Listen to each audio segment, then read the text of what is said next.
Good evening and welcome to the 8th presentation for the 2023-24 season of Avalanche Canada's webinar series. We're excited to be here again and to continue to share some great presentations with you this season. Thank you again for joining us tonight. My name is Brent Strand. I'll be the producer for the evening, and Lisa Perizzoli is our moderator in the background, and she's going to be looking out for your questions in the Q&A box. Over the last 3 years, we've presented a variety of webinars and found that being online means we get to share our avalanche safety messaging with even more of you than ever before. We're stoked that you're with us this evening, and we always appreciate you sharing these webinars with other users who might enjoy them. Our mission is to help educate backcountry users so they can go out and play safe. We want you to know more, go further, and come home. First off, we'd like to acknowledge that our session is being hosted in the territory of 4 nations, the Sinixt, the Secwepemc, the Ktunaxa, and the Silks. As a national organization, we also acknowledge the First Nations, Métis, and Inuit nations on whose land we live and recreate. So before we start tonight's session, we'd like to thank our sponsors. We're very grateful for our sponsors with their loyal support and for the work in helping us reach backcountry users this winter. We have our government partners. We have our affiliated partners with us, our program partners that help with certain things, premier and sporting partners, and our contributors. Tonight's webinar is sponsored by TEC. TEC is a program sponsor and has generously supported Avalanche Canada for 13 years. Their funding has enabled us to create and maintain our South Rockies field team, which has helped us make invaluable strides in the public avalanche safety in that region. TEC's longstanding commitment to public avalanche safety has made a positive impact on backcountry riders in the southeastern BC and southwestern Alberta, and we thank them very much. So before we get going today, folks, little housekeeping. Everybody's muted automatically. There's going to be an opportunity to ask questions. To do so, you can click on the raise hand icon at the bottom of your screen. I'll unmute you. I'll get you to ask your question live, which is really good. You get a good interaction with the presenter that way. And another way, if you want to hide behind that keyboard, you can type it in the Q&A box. It's also found in the bottom of your screen. Just use that for your questions, because then we can track them easier, as opposed to the chat box. Because in the chat box, we're going to put like web links in there and stuff like that. And it tends to get a bit long sometimes, and it's hard to tease out your questions. Also, let's stick around to the end today, folks. We do have a few prizes, and you can win a little bit of swag. So, today's presentation. Choosing terrain for snowmobilers. Terrain choice is always the answer to having a safe, fun day out in the backcountry. When the avalanche hazard is high, or if you're concerned about certain avalanche problems, you need to be able to recognize which terrain is safe, and more importantly, which terrain is not safe. So you're in for a treat tonight, because Avalanche Canada Northwest field technician and forecaster Martina Halik is going to lead you through some tips and tools to help hone your terrain choice skills. Martina brings a wealth of experience to the backcountry. She's worked with Avalanche Canada since 2012 and is currently an avalanche field technician and forecaster with our Northwest field team. Martina is going to go through the things you should have in place before you get out into the backcountry. Your questions are always welcome and will be most valuable if you ask them while that topic is being discussed. So don't be shy about either raising your hand or typing a question in the Q&A box. So without further ado, I'm going to pass it along to Martina. I hope you folks enjoy the presentation. Thanks, Brent. Just going to go ahead and share my screen here.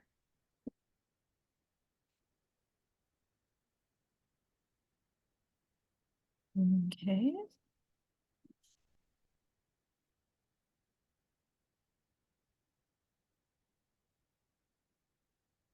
Perfect. How's that looking for you, Brent? That's good? Excellent. You're good to go. Awesome. Okay. Thanks everyone for joining us. Yeah, so a little bit more about me. I mean, this is me in this photo out at Chapel Creek when I was working in the North Rockies. Choosing terrain is something that I've really worked to develop over, 10 plus years of riding and working in the backcountry on a sled. And our topic tonight, this presentation kind of goes through all the intricacies that go along with choosing terrain. And treat this like your free avalanche course. Ask questions whenever. There's There's no dumb questions, just go for it. Don't be shy. Okay, so a good day versus a bad day often comes down to your terrain choice. You know, you have this beautiful sunny powder day versus getting buried in an avalanche. And I feel like often people just kind of want a quick and dry answer, especially when I meet people out there. They're like, what's safe today? What should I always avoid? Which slopes are dangerous? But it's never quite that simple. I feel like the answer more often than usual is it depends. And it depends on various factors. So, you know, where do you pick? How do you pick where you go, right? You know, there's so many problems that can arise with choosing where to go. Like, where's the riding going to be good? Where's the danger? How does this apply to my group? All that sort of stuff. So I'm going to start the session off here with like a quick poll, because I kind of want to get to know you guys a little bit. And so what factor is most likely to affect your terrain choice? So is it the avalanche hazard? Have you kind of like read the bulletin and you've decided based on that? Is it your group or your riding ability? You know, are some areas just more difficult to get into versus others? Is it the weather? You know, the visibility? Is there a bunch of fresh powder? That sort of thing. Is it kind of equally all of the above? Or is it none of the above? And I really want you guys to think about this a little bit before you just launch into doing the poll, which Brent's just put up there for you guys. But take your time. And, you know, by none of the above, it could just be, well, you know what? This is Renshaw's my favorite riding area, and that's where I go every single time, as much as I can. And I don't really care about the other things. And that's fine. Just be honest, you know, what are the things that that kind of affect your day the most? So Brent, you can go ahead and run that. And on my page, it says that panelists cannot vote yet. So I'm not sure if that's going yet on your end, Brent. Yeah, we got it populating there, Martina. I'll share it Oh, you with you do. in a second. I can't see on my screen, so that's perfect. It's good to know that it's going. So yeah, and I don't know if for some of you, this is kind of maybe your first time thinking about some of these factors, or if these things sort of run through your head all the time, but we're going to go through kind of each and every one of these factors throughout the presentation today. So can you see the results now, Martina? I do, yeah. And so awesome. that's pretty good. So 11% of you is kind of the avalanche hazard. The bulletin is your number one sort of deciding factor.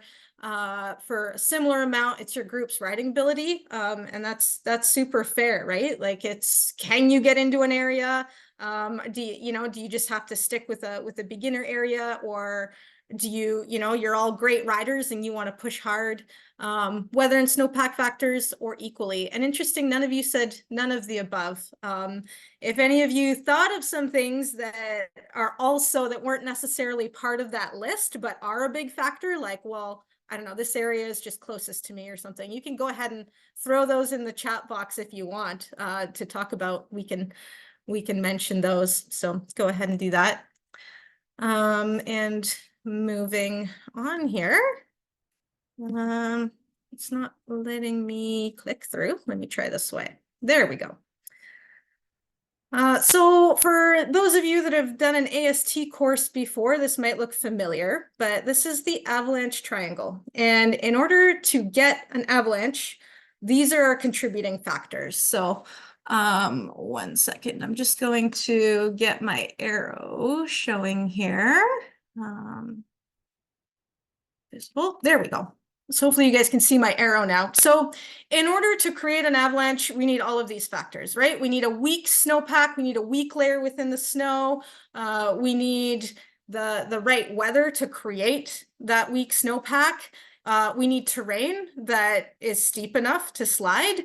And most importantly, right in the middle there, we kind of need a trigger. And sometimes that can be a natural avalanche. Sometimes that can be, you know, the weather. It can just be rapid loading or a cornice collapse. But about 90 to 95% of the time when people are caught in avalanches, they're triggered by that, either that person or someone in their party. So we're going to also talk about the human aspect of the day, but we're going to start off by talking about the terrain specifics. So let's say this is you and your group, and you're just out there. So many questions and things to consider before you jump in, right? Is this slope safe? Is it even avalanche terrain? What aspect is it? What does it face north? Does it face south? What elevation band is it? What are the potential consequences if you do ride it? Is there even an avalanche problem there? Like, let's say it's avalanche terrain, but maybe it's just fine that day. And then if we do choose to ride it, how do we do so as safely as possible? And I think for that final one, it's like, let's say we've answered all of the above questions and we're like, yes, the bulletin was calling for moderate to low hazard on these aspects at this elevation in this area. Everything that we've seen leading up to the day is kind of agreeing with that forecast. So how do we, minimize our exposure and the hazard? So here, is it just making sure people are riding it one at a time? Is it maybe going up on the side here through these trees where we're less exposed, and then dropping in from the top because we'd rather trigger an avalanche from the top than from the bottom? You're less likely to be buried. All sorts of things to consider, right? Before we just jump on a slope.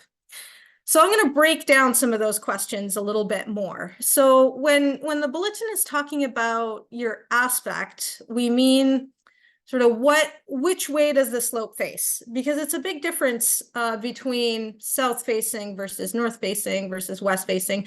And a lot of that has to do with our prevailing winds that often come. Most of our weather is blowing up from the southwest. Probably, I want to say like 75% of the time. And that's why you see north-facing slopes. That's where your cornices build up. The snowpack's generally deeper. And then your south-facing stuff, you might get crusts because the sun hits it more. You might get that, wet, mushy snowpack earlier in the spring because of that warming. All of that sort of stuff, right? So you really want to know what aspect you're on, where you're planning to go, what you might encounter that day. And then there's your elevation band, right? So the bulletin will break it down into the alpine.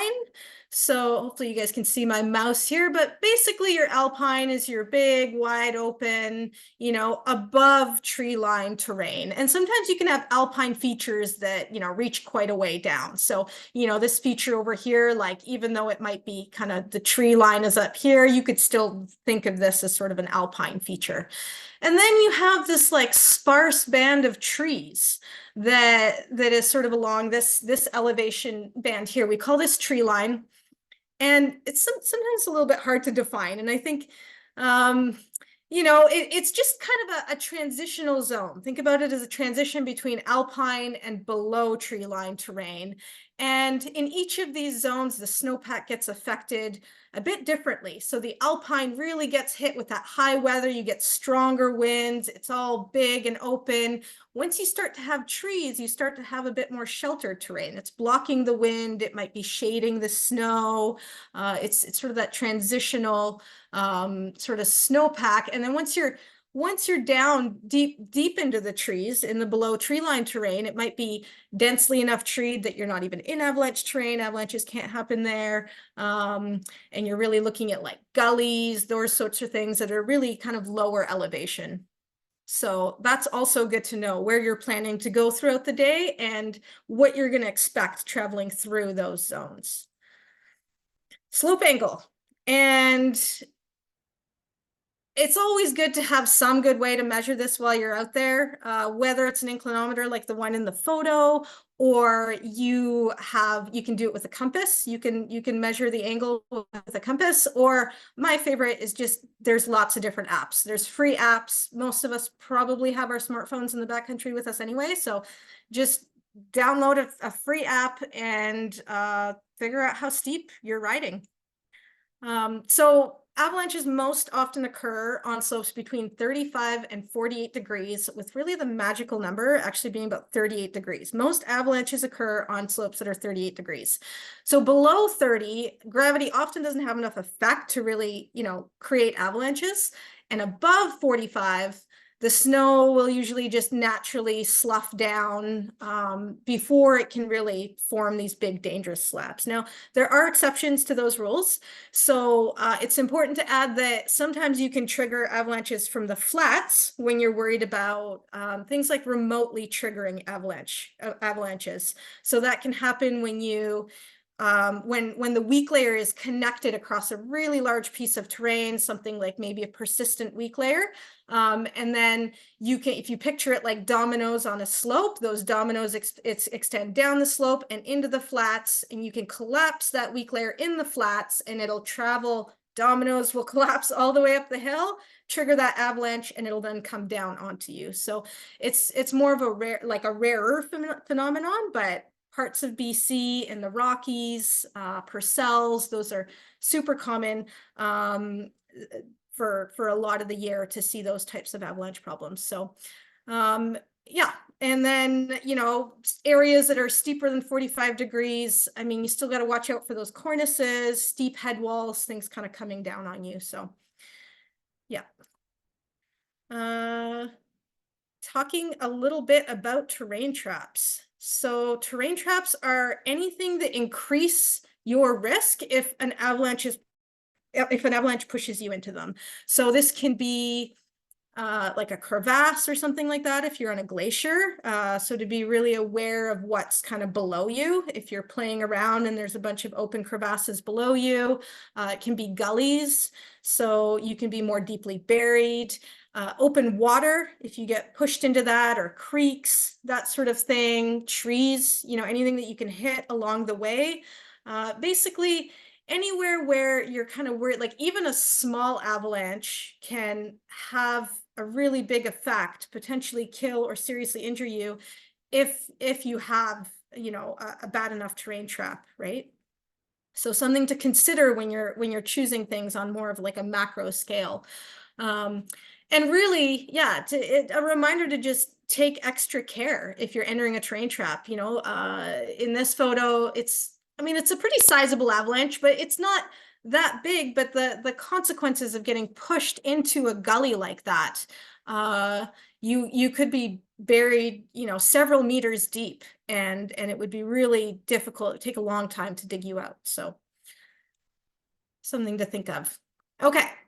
Now that we've covered that, I'm going to switch a little bit talking about the avalanche terrain exposure scale. And for those of you that have done AST courses, you're probably familiar with this, but I'm going to just do a quick review on the AITS ratings and how they can help you decide where to go.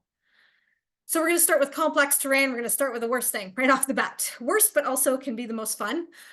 So in complex terrain, you kind of picture this big, generally alpine or glaciated terrain. There's complex problems. It's very often not possible to avoid the avalanche hazard entirely. You have exposure to multiple overlapping avalanche paths and large expanses of steep and open terrain. You got multiple start zones and terrain traps and minimal options to reduce your exposure. And I feel like, it really requires a strong group and a trained group. And you don't want to really be heading into complex terrain if the hazard is at, considerable or high. Like, you want to save the complex terrain. I don't want to tell you guys what to do. I like to save it for when the hazard is moderate or low, because I think if you're pushing into there during those elevated times of hazard, then you're really kind of threading the needle a little bit. And, if you're just slightly off your line or something like that, the consequences are huge, right? So you really got to pick and choose your times to get into the complex terrain. Challenging terrain. So that's kind of, it's a little bit clearer, a little bit easier to work with. You have exposure to well-defined avalanche paths and start zones. And when I'm talking about start zones for the avalanche paths, get my mouse back over here. I'm kind of talking to like where you would generally start an avalanche, where the fracture line would be, right? So even though you could potentially trigger it from down low by remote triggering, the start zone is where the avalanche starts. And that's typically where they would be triggered, but not always. You have a lot of options, not a lot, you have some options to reduce your exposure with careful route finding. So, there's some more sparse trees here. Maybe you can work your way through some of the ribs. I mean, it's kind of tricky with a specific photo, but there are options. But you need some advanced skills to avoid the avalanche hazard and keep yourself safe. These are areas that maybe you can push into with I don't know, maybe some considerable hazard. It depends again on the specifics, but I really wouldn't be pushing into this with high or considerable hazard if I could help it. So moving along, and don't forget, you guys can ask questions whenever if any of this isn't clear. Simple terrain. So here you have everything below this green line. I feel like these things in the background, we're getting into some complex terrain in the far back and maybe some challenging terrain here. But with simple terrain, there's a lot of options to avoid your exposure. It's low angle or mostly forested terrain, and there's still potential. It's still avalanche terrain, so you still have openings for the avalanche runouts.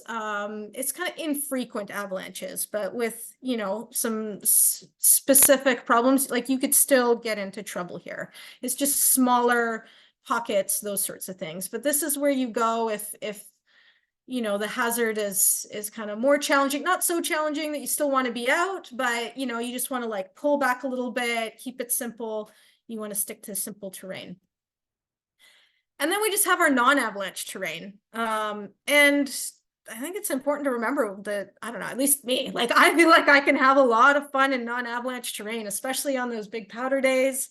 You can just stay far away from the big slopes and have a great time. Playing in the powder or launching off little things, all sorts of stuff. I think it's important to note, though, I've often run into people in the backcountry that don't believe they're in avalanche terrain. They're not aware, just because they maybe can't see what's above them, or they feel like, oh, well, I'm just riding up to the cabin and that's not avalanche terrain. But very often the trail into the cabin will be, in the valley bottom, there will be exposure to run out zones, and avalanches can hit the access trail to cabins. So it's still important to, really be sure, that you are in non-avalanche terrain if that's what you're thinking. So putting it all together, with this photo, we can kind of see we've got our challenging terrain, our complex terrain, another little pocket of challenging, some simple, and really far back enough that the biggest potential avalanche couldn't reach us. We're in our non-avalanche terrain. So we're gonna run our next poll here, but again, I kind of want to, fill you guys out.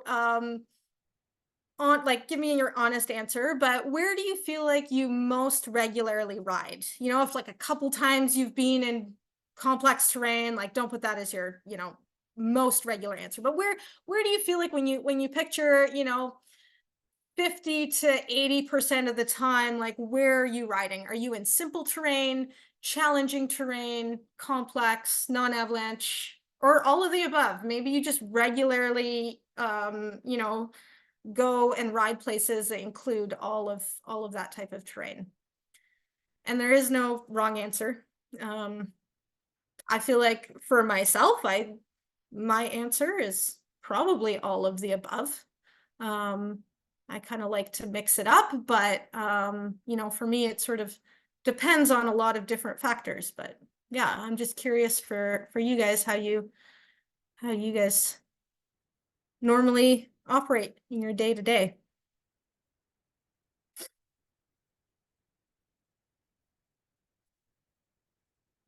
All right. So, wow, it looks like over half of you, so 56%, kind of generally stick to simple terrain.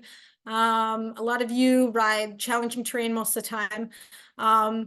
suppose it's a little bit of relief to see that nobody's like regular go-to spot is really complex terrain.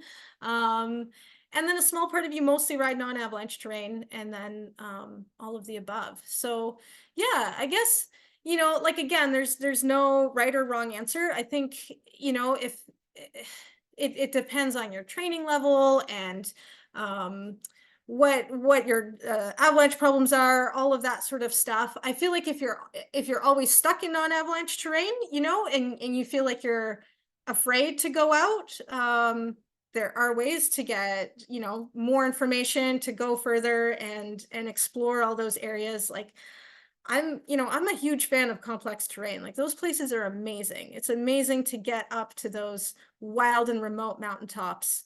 And I think that when the conditions warrant it, it's really cool to be out there, but you have to pick and choose. So I like all of the zones. So moving along.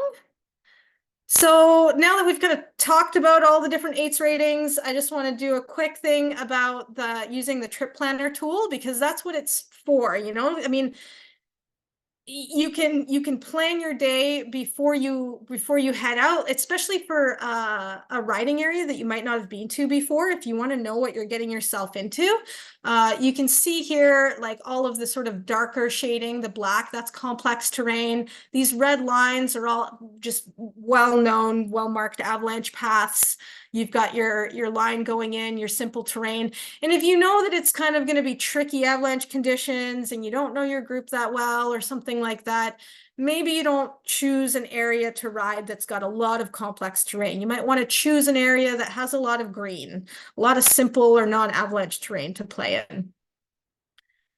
And the way to get there, and I think Lisa's probably going to throw a link there in the chat, but you just go to avalanche.ca and click on the trip planner tool under backcountry resources. And most of the largest and best known riding areas in the province are all kind of marked out. They've all been mapped out with AITS ratings. And then, if you're going to an area that doesn't have those ratings, then I've explained those definitions and things like that. You can check it out on Google Earth before you head out and try and get a feel for it before you go. But the trip planning tool is really, really useful for that kind of thing. So now that we've talked about the big picture, let's talk about kind of the micro scale and the nuances of terrain. So, let's say this is you looking at this, and instead of just looking at it as like, oh, wow, cool, this is like really cool terrain, and I want to go wrap up there. It's like, okay, what are all of the things that are incorporated here, right? Like, how steep is it? And where is it shady? And where's the sun? And where are my terrain traps? And the big, glaring, ginormous slab avalanche that is pulled out in the middle of it, I suppose, right? I feel like if I saw that going into this, I'd just be like, nope. I'm going to go back down to the simple terrain, get back down into the trees. But yeah, really train your eye to look at all the little details of a slope. And what are all the details? So here we've got like our wind loading. So number one, as I said before, our winds primarily come from the south or west and load northeast slopes.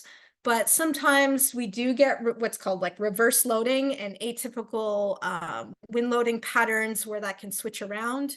So, I mean, those details should be in the bulletin for you, but generally that wind loading will build cornices. And I feel like I cannot overstate how dangerous cornices can be. I feel like every year or two, sadly, we have a fatality with someone that was just out enjoying their day, and all they wanted to do was like hang out on a ridge top, and they're not really even riding. They're just taking a look at the view, and they get too close to the edge, and the cornice breaks off, and they fall off a giant cliff. And potentially trigger an avalanche, or maybe it's just a giant cliff and it's unsurvivable because of that. So don't approach those edges. If you're not sure if there's a cornice there or not, then just don't go to that edge. It's not worth it. They can really break a long ways back, and they can really be quite large. So next we have our cliff bands. I think with cliff bands, I think we're generally pretty good as riders to be aware of what's below us, because you don't want to just like fall off your sled and have it coast down off of a cliff. But that's one of our terrain traps, I suppose, would be cliff bands. Know what's below you, what's above you, that sort of thing. And I have to apologize, this has a bunch of like skiers on it, but we can just picture that they're all sledders. We have our loose snow avalanches. So that would be, there's a lot of different terms for them. You can say loose snow, point release, sloughs. I'm just going to go back to our previous thing here. You can just see a little bit of debris off of some of these slopes, and those are all point releases. These are all sloughs, loose snow avalanches, and as you can see, they're generally, most of the time, they're pretty low consequence. I would say when they're like moist or wet snow, they can really pick up and entrain a lot of snow, but generally you're more worried about slab avalanches that propagate across, they spread across a slope like this. So that's what we're talking about with these loose snow avalanches. However, they can push you, again, the terrain traps, they can do it. So we've got our slope aspects. We already talked about that a little bit, how important it is based on wind effect and sun. Number 6, we've got our safe zones. So, I mean, there's not too many of them here, but it's one of those things like if you're riding one at a time, or if there's other groups in the area, being sure that nobody's going to trigger something above you. A safe zone would be on the top of a mountain, or maybe along a ridge, or, far enough from the run out that you wouldn't be affected if it did go, that sort of thing. Number 8, we already talked about our slope angles, the prime slope angle being 38 degrees, slab avalanches, terrain traps, frequent slide paths. We've got like depression zones. So with that, again, you can think about it, it's not quite a gully, but it's where it goes from a steep angle to flat, and the snow can really pile up deeply there and bury somebody quite deeply. So you can think of that as a terrain trap as well. We've got our convex slopes. So you're more likely to trigger an avalanche right over convexity. So when the slope kind of bends this way, in the steepest part of the slope is where you're most likely to trigger an avalanche.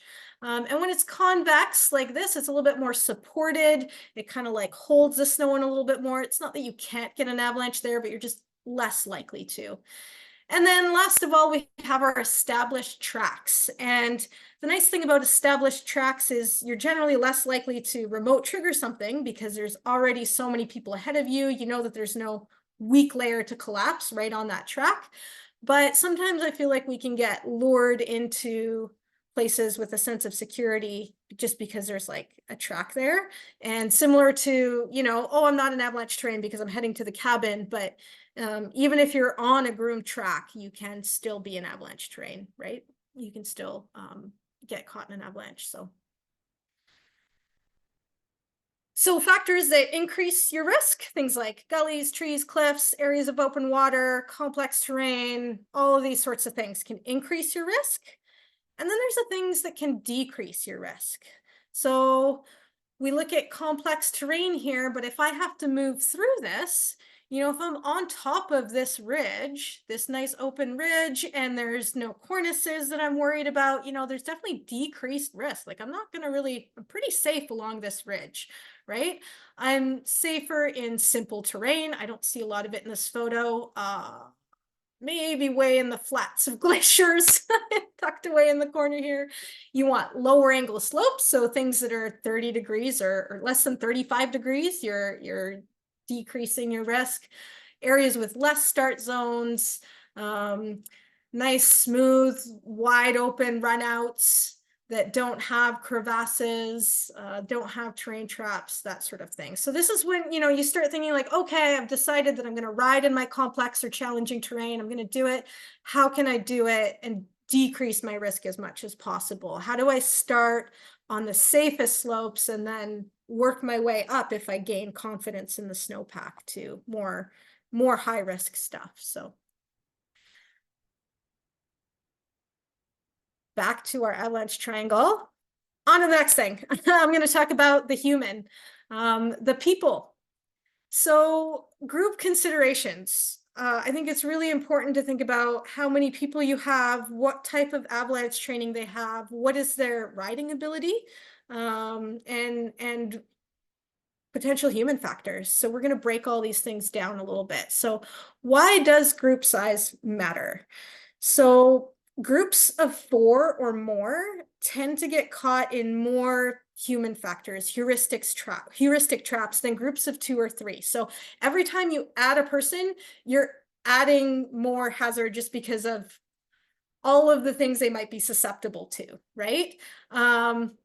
So I generally, when I'm planning a trip, I try to avoid, you know, a bunch of people adding on last minute and having a really large party. But if that does happen, then I like to split up into, you know, split a large group into smaller ones. So smaller groups of like 2 or 3, and then, you know, you can still all meet up at the cabin for lunch or beer, or wherever. And then if you get really, really stuck, you can maybe call in people to help you. I mean, that's always the great thing about sledding. We want these big groups because if we get stuck, then, you know, we just get 5 people to just pick the sled up and get it unstuck. But we're really actually exposing ourselves to potentially more hazard by being in these large groups. So it's kind of interesting to think about.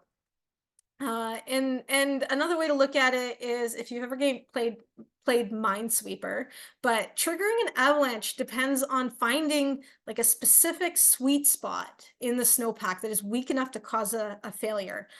Sometimes you can have multiple people on a slope riding it. There can be tons of tracks on a slope, and then it's like the 5th high mark or the, you know, whatever. It doesn't have to be a high mark. It can be just like the 5th rider on a slope that triggers it because they found that sweet spot.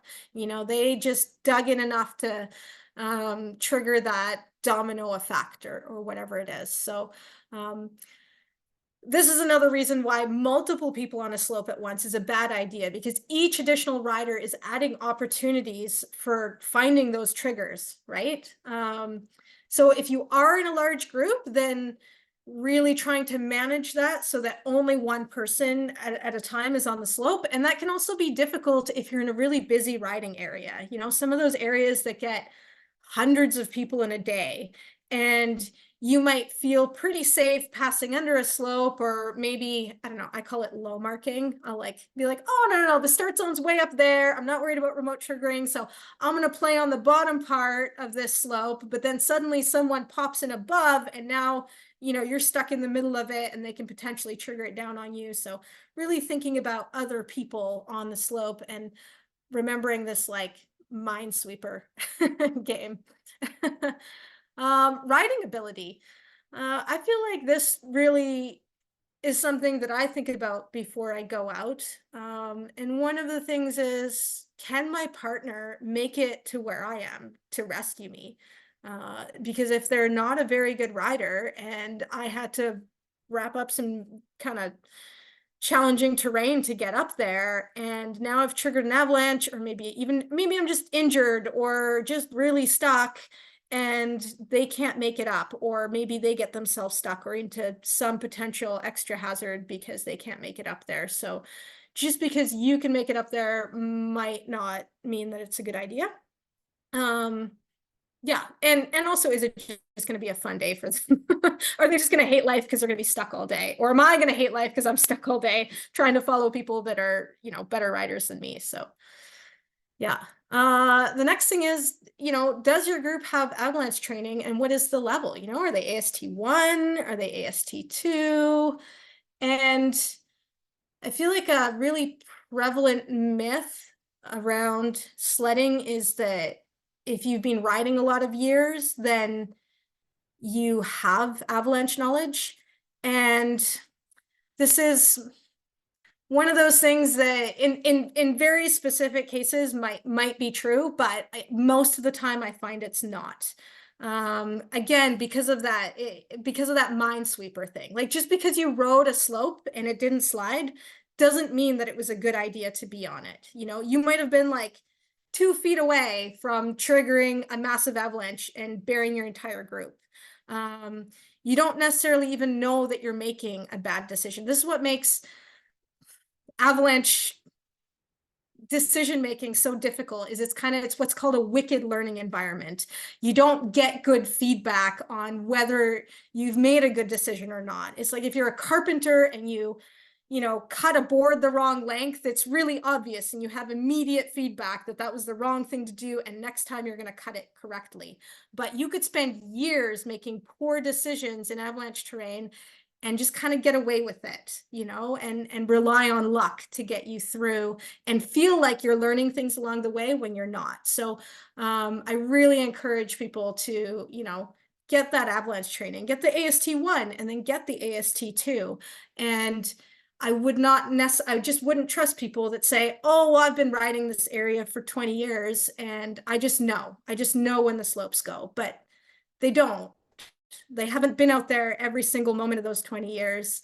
They don't know how many times slopes have slid or haven't, or have they even noticed if they've slid, right? Maybe they just didn't slide exactly when they were there. So basically, years of riding does not actually equal avalanche knowledge and experience.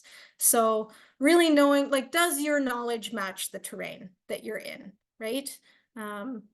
Something really important to ask yourself and your group before heading out.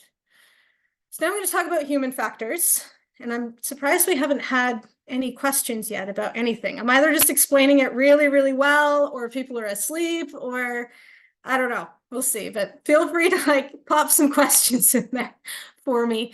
So human factors. When I talk about human factors, it's kind of things that rules of thumb that we follow in everyday life that in a normal environment make sense to us, but in an avalanche context don't.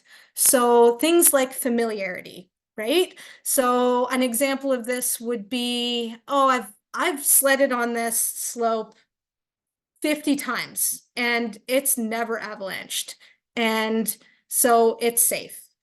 But then that one time, that doesn't actually work for the one time that it's actually got a big storm slab on it, snowed 50 centimeters, and now it's actually going to avalanche. So there's definitely this human factor of, if you're really familiar with an area, you're familiar with traveling in specific terrain, you're going to make riskier decisions than you would in unfamiliar terrain, which doesn't generally make sense to us, right?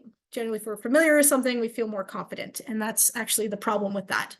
So acceptance. So this is where, I think just as people, we want to be accepted. We have general kind of rules of thumb around that. And it's really interesting to note that parties that include women, where the men are the main decision makers, often make riskier decisions than groups that are all males.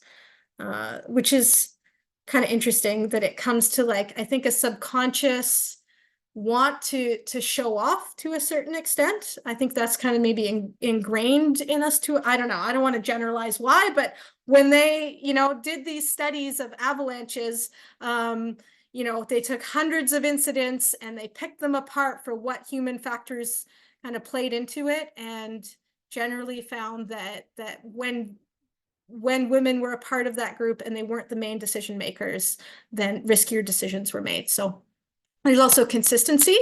So if you're highly committed to a goal, you tend to make riskier decisions than groups that are just out for the day. So what I mean by that is, maybe you make a plan a week before, oh, remember when we went up to whatever, Trapper Peak, and that was amazing. I really want to make it up there. I really want to ride that one slope, practice some re-entries on that one cornice feature, whatever it is. You're more likely, if you start out that day with that in mind, to want to stick with that plan, and it's harder to get away from that mindset. Then we have our expert halo, and I feel like this is a really big one amongst us as sledders, is that when you have a group that has a de facto leader, I want to say it's usually the best rider, not necessarily the person with the most avalanche experience, but the best rider it tends to be. All the novice members tend to follow this person into more dangerous situations than they otherwise would, because they're just like, oh, well, he knows what he's doing, so, or she, so I'm just going to follow her, or whatever it is, right? And I think it's also important to note, I've been in the situation before where somebody gave me this expert halo, and I didn't necessarily know that I was, they were expecting me to make their decisions for them, so it's something to think about. Like, is somebody kind of making you the de facto leader and then maybe not voicing their concerns, or not thinking as much about the potential hazard, about the terrain, because they're just trusting you to guide them throughout the day, right? And then we have our trucks versus scarcity. So groups take more risks when racing kind of like a closing window of opportunity. Let's say you got up super early in the morning and you got into a bowl and you thought you were going to be the first one in there. And now you just as you get there, you turn off your engine for a sec to, I don't know, grab a drink or something. And then you hear other sledders coming up the road. You're just like brap, brap in the distance, and you're like, oh no, I gotta I gotta get in there and get it before they do. Or potentially, everything's been tracked out except for the most hazardous part of the slope, and that makes you want to push in because there's nothing else that's left, and you really want to get some fresh powder. So really thinking about why you're jumping into terrain. And then the final human factor I'm going to talk about this evening is social facilitation. So interestingly enough, if you meet other riders in the backcountry, you may be more likely to take risks. And this is just, I think, an innate part of us that wants to do better if someone's watching us. If we feel someone's watching, we're going to go harder and maybe try and show off a little bit. And feel empowered to do so because there's other people around. So something to think about. And I don't know if there's any questions about any of the human factors, or maybe something that I didn't mention that you guys might want to bring up. I think it's really good to take a moment to think about our past decision making as well. And if any of you can think of a time that you were out where human factors, like the ones that I mentioned, maybe resulted in a close call that day. And it's not something they have to think about now. It may be cool if you want to throw it in the chat or something like that. But, even after this, think about that. Think about the human factors that have affected you in the past and may continue to affect you in the future. So it's good to think about, when we're out there, what do we know about the conditions, and, what are our expectations for the day? How is the hazard and the conditions, how is that going to affect our plans for the day? What are our goals for the day? Making that plan ahead of time. Having a discussion about what human factors might affect you during the day. Maybe that this is the first powder day, or maybe there isn't much powder left, and you might be pushing into steeper terrain, or maybe you feel like you might be the expert, somebody might give you the expert halo, or that sort of thing. Has every member of the group been heard? And are you talking throughout the day? Are you adjusting throughout the day for unexpected or changing conditions? All of that. Okay, that's kind of the end of our human factors, that part of the triangle. So now we're going to talk about the last bit, which is our snowpack and weather, and I'm kind of combining those in two. There's definitely a lot that can be picked apart with both of them, but we're just going to stick with the basics. I think one of the biggest ones is, how is the visibility? Sometimes I see people just going wild in the Alpine in a total whiteout, and you know, maybe they come up to you and they've lost their group and they're like, have you seen so and so? And I'm like, no, but have you seen any avalanches out there? And they're like, oh, I wouldn't even know if they were there. Like they can't see anything, right? And it's something to think about as well if you're heading far out into terrain, that to watch the day, like the conditions during the day, because I've seen, you know, people that get stuck out there overnight because it all turns to white out and then they can't get out. Maybe some fresh snow and wind is blowing over their tracks, or they just can't see to get out anymore. So something definitely to think about is the visibility if you're going into the Alpine, how much new snow there is, sun, wind, rain, temperature, all of these things affect the snowpack. And I guess the key thing, if you're just going to remember one thing, is rapid change is bad for the snowpack. So sudden warming, strong winds, you know, heavy snowfall, rain, like heavy rain, all of those things, the stability is just going to go, you know, down really quickly. Your hazard's going to go up. So how do we know what the weather is going to be like? Check the weather forecast, the current weather, and the forecast weather. And to do that, the easiest way is to just go into the bulletin. We sort of have these 3 different parts of the bulletin. I think a lot of people might be guilty of only checking the first part of the bulletin, which is kind of our colors, right? But if you're like, oh, it's orange, what does that mean for the day? That's not really giving us very many clues about what we're going to see. So this is just one step, is your danger ratings and your travel and terrain advice. But then you have your second tab, which talks about your avalanche problems and the specifics of where they're going to be, your elevation bands, your aspect, the likelihood of triggering, the size, all that sort of stuff. And then we have our final tab here, the details tab, and that's where we find our third and more in-depth layer. So we've got our weather summary and our snowpack summary. So our snowpack summary, these two will maybe tell us, you know, what to expect throughout the day. You might have some nearby weather stations that you could check for actuals of like what's happened overnight, how much snow has fallen. And some of those are just on the Avalanche Canada map. You can click on those, and if you have some in your riding area, there's not that many of them. And then if you want a more specific, in-depth weather summary, like if you really want to nerd out on it, you could go to things like Spot Weather or Windy TV, and Lisa's going to put those in the chat there for you guys for the links. But if you really want to put a dot on exactly your riding area, because the bulletin is a summary of the entire region, right? And so if it's like the North Rockies or something like that, you're looking at 40,000 square kilometers that we're trying to summarize as forecasters. So, you know, you want something specific, then you can use one of those. But if not, this is usually a pretty good bet. So then when you're out there, you know, how do you pick which side is safe that day? And the bulletin is going to give you those clues, right? That weather forecast. Is it going to be our shady side here? Because the sun is just going to be cooking on this slope and that's going to be dangerous?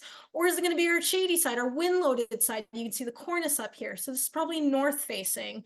We've got maybe some wind slabs, maybe some storm slabs, something going on up here. So, you know, that's going to change day to day. You know, one side may be safe one day and then the next day it's the other side. So those are sort of your clues are found in the bulletin and the weather forecast. And finally, are there clear signs of an unstable snowpack? So are we going out there? Are we seeing, you know, small avalanches on slopes? Like if you're seeing small avalanches on small slopes, chances are you can get large avalanches or very large avalanches on big slopes. So if you get a little baby avalanche, you know, that's like your warning. You don't often get warnings like this when you're out there, again, because of that wicked learning environment. We don't often get a sign that says, hey, it's really tricky out here. You just triggered this, or you got a shooting crack or something like that. Or maybe this is rare, but maybe you like walked 20 feet away from your sled and you got this big woof sound and the whole snowpack collapsed in the flats. And that's a sign of an unstable snowpack. We usually don't hear that on the sled as we're going along, but sometimes you can hear it if you're walking away from your sled. So these are big tips to pull back. And finally, kind of drawing towards the end, but like, what if your group just doesn't agree? Or what if you're just feeling overwhelmed because there's so many potential factors that we've just went through on deciding where to go? It's like, I don't know, there's our human factors and there's our terrain traps and the hazards at this and the sun is doing that. And I just don't know. There's a tool for you. And it's called the Evaluator. This is an amazing tool. I feel like it doesn't get used enough after AST courses. Keep it on your sled, keep it in your glove box, keep it in your pocket. If there's ever a disagreement, just go with what the evaluator says. And I really think that, if you're in a not recommended zone, if it's pointing at not recommended, you better have a really good reason to go, or you're just accepting that risk. You're just, like, okay, I'm okay with potentially dying or being injured. Like that's worth it for you. And that's fine if that's the case. So the way the evaluator works, for some of you that may not have seen this before, is it's a two-sided card. You can just Google evaluator if you don't have one of these and just print one of these off. But you basically take your avalanche conditions that are on this side and they line up with this side of the chart. And each of these factors adds a point, right? So is the regional danger rating this, as their recent loading, and you kind of tally those points, and let's say you end up with 3, so that brings you up for 3 here, and then you have your terrain characteristics, right? So again, how steep is your slope? This is where you have your handy dandy inclinometer or your phone app or something like that, and that's going to tell you how steep you are, and you're going to tally all of these things up, and you're either going to be in one of these things. Now, I'm going to be honest with you. You basically have to be in non-avalanche terrain in order to be in just regular caution. I feel like that makes sense because anytime we're in avalanche terrain, we should be taking extra caution. We should have our transceivers on. We should be thinking about how to minimize our exposure. Should we be spreading out? Should we be sticking to, the lowest angle part of the slope? Like whatever it is to manage that, you should be thinking about taking some extra precautions. But if you're not recommended, you better have a really good reason to. So that's a good way to solve any arguments with the group on whether to go or not. Okay, so all of this ties into a daily process.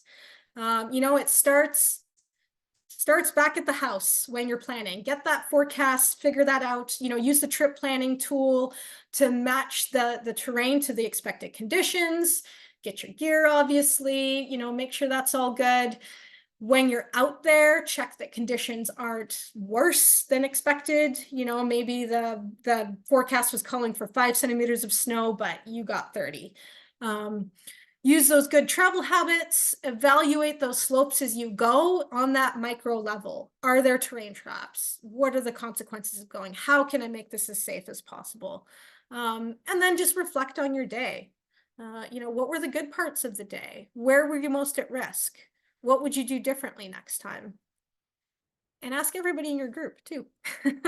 So overall, to summarize, snowpack, weather, and our riding partners are all factors, I think, that should play into the decision of where we ride. Be prepared. Picking where you ride should not be a spontaneous thing. You shouldn't just be jumping into a bowl and like heading straight up the steepest slope possible. If you do, well, and you've survived like that all these years, you should just be buying lottery tickets because you are a very lucky person, but at some point your luck is potentially going to run out. If you're in complex avalanche terrain, you should be extremely deliberate. If you're pushing it into, these big, challenging and complex areas, you really want to have a solid understanding of the current conditions and a really good group with you. So human factors get the best of us. Being educated, being prepared, and with a small group is the best way to counteract those human factors. So hopefully if you get anything from this presentation, it's those 4 things. And finally, when in doubt, use the evaluator. If you don't have one, print one off or just do a screenshot on your phone, or you can buy one, whatever, just get one. So thanks everyone. Hopefully we can open, I see there's some questions in the, maybe in the chat, or is that, maybe that's just all links. I'm not sure. I'm going to stop sharing my screen so it's just me. Is that working there? I don't know how to make myself large. There we go. Nope, And do it's we have working any great, questions? Martina. Great. Yeah, like not a lot of questions, you know. I think you nail it home with the evaluator. You know, it's always the fallback on kind of device that I think a lot of recreationists underestimate from their AST course. Like it was developed by interviewing hundreds of professional avalanche workers and people that are out in the backcountry on a everyday basis kind of thing. And it's the questions that they ask themselves every day. Exactly. So it's just reminding you of what you're up against and what you should be thinking about when you're heading out there. And do you want to keep pushing it? You have a really good thanks so much for that comprehensive thing. I know we got one mention in the chat box is like there's so many people that are coming over BC sledding, they're working in Alberta, they planned this trip last year, they got their trips booked, they're heading out, they were out here last week, things are high, they get out here, the risk is like high, or it's quite scary, spicy conditions, and they just they keep going riding because this is their week off, that's the only time they got, so they feel obligated to get out there, and they don't really know where those low risk options are. And I think that kind of stems back to what you're saying about understanding where you're going and have a plan on what the terrain is out there already prior to showing up. And there's a lot of tools with our trip planner that gives some people ideas of the avalanche terrain exposure they're in against, but there's also like so many digital maps and mapping software available now that you can Google Earth, you can sleuth out your terrain pretty good with that stuff nowadays. So yeah, you can yeah, nope, sorry. What kind of Avi planning would you do if you wanted to sled from Squamish to Skagway? By Ray Mason. So yeah, good question for you, I'm guessing, hey? Hey, that's hilarious. How would you even how would you bring that much fuel with you? That would be fun. Yeah. I feel like it'd be a lot easier once you reached Alaska and you just had those big, wide open ice fields. You just zip across much faster than trying to walk all that distance, hey? Yep. A lot of those zones, it's actually an interesting point because, a lot of those zones are not within our bulletin areas. So you would want, if there's no hazard rating for it, you have no idea of what you might encounter. You could look at nearby bulletin areas and try and kind of gauge things from that. But there's also a great tool on the Avalanche Canada site. Again, Lisa can maybe throw a link in there, but it's called a danger rater. And that helps you, it's sort of like a flow chart that helps you pick what the danger is going to be throughout the day. And then you can kind of use that to use the evaluator because it's difficult. You can't really use the evaluator without a hazard rating. So that would definitely help if you were out in some of those super remote areas that don't have that. Yeah. Come on, there's got to be more questions. This is your free avalanche course. Do you know how much they usually cost? They're expensive. Come on, ask the questions. Yeah, anything, folks. I know it usually takes one to kind of break the seal, but we still got a bunch of folks hanging out there. You got any questions for Martina? Must have just Or done did she do such a great job on explaining it all? I think people might be thinking a lot too, you pose a lot of options out there and pretty comprehensive review because everyone thinks it's all just based on terrain, but there's so many other factors relating to the terrain with your group dynamics and the human synergies and it's really all interlinked, and there's so many things that go into it, and there's so many like it depends scenarios that it's really hard to pick apart. But I know for some people, they just have hard and fast rules. Like we never ride that slope because, maybe there was a fatality there a few years back or something. But then what's interesting enough is that they'll ride the slope next to it that, is just as committing or maybe more. So I don't like hard and fast rules, within the avalanche industry, or just, out sledding, choosing your terrain. I think it always depends on so many different factors. And it's fair enough to just, choose to be conservative or choose to take risks. You just don't like to see people taking risks that they're unaware that they're taking. Yeah. Anybody? Going once? Going twice? No? Oh, is there terrain that would not consider safe for sledding, but it would be marginally safe for skiing? I think that depends on my first answer there is how rich are you and how much are you willing to write off your sled? I think for me, there's definitely that. There's a lot of terrain that I would go into skiing that, I would feel like I can maybe manage a little bit easier on skis, where I could just, if I cut something out with my skis, I can just grab onto a tree and it goes below me or whatever. But on a sled, if you're caught, you're just kind of going with it. And sleds are expensive. So, if I think that my sled's going to get pulled into some trees and get smashed up or off of a cliff or whatever, that I think that comes down to personal preference and maybe even how good of a rider you are versus how good of a sledder you are. But the potential for triggering avalanches, I think, is the same. So, I guess my answer there, like everything else, is it depends. But for me personally, I think I push into, I probably take bigger risks skiing than I do sledding, for sure. Like I get into gnarlier terrain on my skis and my sled, mostly because sleds are expensive. Yeah. So yeah, it comes down to personal risk tolerance, I suppose. Yeah. And I guess riding ability,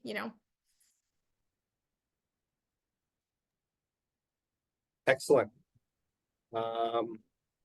Well, folks, one last chance at your questions for Martina.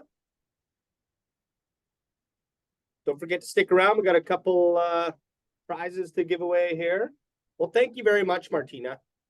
That was a really comprehensive review and a good reminder. And we need to carefully understand that terrain and, and the other factors that we need to consider when we're traveling in the backcountry, to keep safe out there. I'm just going to pop my screen up here again, folks. And yeah, just these webinars, they're a great starting point or a helpful addition to your avalanche safety know-how. Maybe you have some training or not, but avalanche education is a lifelong journey and it doesn't stop just here. The best way to keep learning and keep your skills honed is to take an Avalanche Canada training course. If you haven't taken any of the courses, take an AST1, it's the best place to start. If you've already taken the one and you're spending more time in the backcountry, then the AST2 is definitely for you. There's also great options for training that aren't full AST. The Companion Rescue Skills course, take that every other year. That's like a full day of rescue practicing.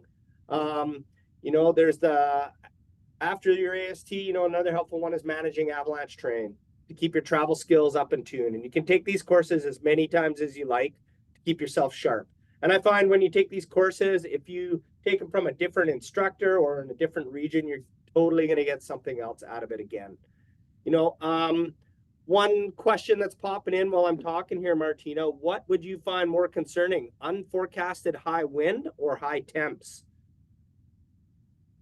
I would say usually the high temperatures, it depends on, I guess, what's causing the high temperatures. If we're just talking about like a high freezing level, but it's cloudy and it's not raining, that's not going to affect the snowpack as much as if it's also raining or the sun is really beating down on a slope or maybe a cornice. And the wind really depends, the seriousness of the wind really depends on how much snow is available for transport. So if it's the third day of extreme winds and everything's scoured down to a crust or bare rock, it's not a big deal. But if it's the first time the winds are picking up after a big storm and you look up at the ridge and you just see like plumes of snow being transported and deposited, below the ridge tops, that can be a really big deal. So kind of thinking about those sorts of things, like the clues, like, is this the first time? You might not know if it's the first time the sun is hitting a slope, but I guess once again, my answer is it depends. Both of those things definitely have the potential to elevate the hazard a lot, but it depends on how serious either one of those is on any given day. Thanks, Martina. And once again, that goes back to, it depends. And with that, you take some more training, get some more experience out there. Our Avalanche Canada training courses are run by folks who are vetted by Avalanche Canada and follow our world-leading curriculum. So be sure to check with that instructor is a licensed Avalanche Canada training provider. We're proud to have a great variety and diversity in our licensed providers around the country. So you're sure to find a course that's right for you folks. Lisa, I'm going to put it over to you if you can pull a few names. And as you're doing that, maybe we'll take another question while you pick some names. Tyler says he agreed that large groups are hard to manage. Why do you suggest 2 to 3? I found 4 to 6 is a good size. More eyes on riders and help if required. I agree with you with those 2 points. I think the problem with those bigger groups is if you think about your own human factors, the things that affect you during the day, consider that doubled with the next person and then again with the next person. So instead of dealing with 2 or 3 people's human factors, you're now dealing with 6 people's human factors or 4. The other thing that I've noticed going on rescues in the backcountry is very often with these larger groups, people might just assume that someone else is watching a certain person, or they might assume that someone's still riding with them and they've kind of buddied up, but they haven't. And so more eyes can actually mean less eyes. Whereas sometimes when it's just 2 guys riding or 2 girls, whatever, if it's just me and my coworkers, say, like, we know we're just constantly looking and kind of listening for each other, and it's usually like one of us is leading and the other one's following, and we're having, it's very easy to have those discussions. It's just like, oh, hey, what do you think about this slope, as opposed to trying to call in 6 people that all have different expectations, different goals, and different human factors, and now you're trying to manage all of that right within the day. So I really think that overall it's safer. You actually have you have someone that's more likely to be looking out for you if you're just a group of 2 or 3. It might be different for you and your buddies, but that's been my experience with being in bigger groups personally and encountering other groups out there. Sometimes I'll have people ride up to me that are like, hey, I haven't seen Bill in 20 kilometers. And they just haven't, they just kind of expected that someone else was looking out for whoever it was. So, but I do agree, it is nice when you're stuck or you're in trouble, or maybe someone needs first aid, or someone gets buried in an avalanche. If you have 6 people digging, that's better than 1 person digging. But I think you're less likely to end up maybe in that situation, speaking like avalanche wise, that you're less likely to need that rescue if you're a smaller group. But it does come down to personal preference. If you are riding in a bigger group, just to be aware of those things, make sure that you have a specific buddy that's riding with you. And I guess, like I said, like, you can be a bigger group, but maybe split off into like 2s, like buddy up. And then you're not trying to manage everybody, and there's not one person that's kind of in charge of guiding everybody, that sort of thing. You just really have to have a lot of good communication and better management when it's large groups like that. So hopefully that answers your question. Yeah, thanks, Martina. We have some toques to give away. The first, it's hard to see. I'll put it in front of my face. The first toque is by Mammut, and the winner is Christelle Mott. If you win one of the prizes, please just send an email to producer@avalanche.ca with your mailing address, and we'll send these to you. The second prize I have is a lovely gray FSR toque, and the winner for that is Aaron Reese. And our third toque is a blue and black and gray FSR toque, and it goes to Tyler Cossack. So if you heard your name, again, the email is producer@avalanche.ca. Thanks for joining tonight. Awesome. Thank you, Lisa. And thank you again, Martina. We appreciate your interest in avalanche safety, folks. If you can afford it and would like to help by making a donation to Avalanche Canada, click on the link in the chat box to donate, or you can scan the QR code on your screen right now.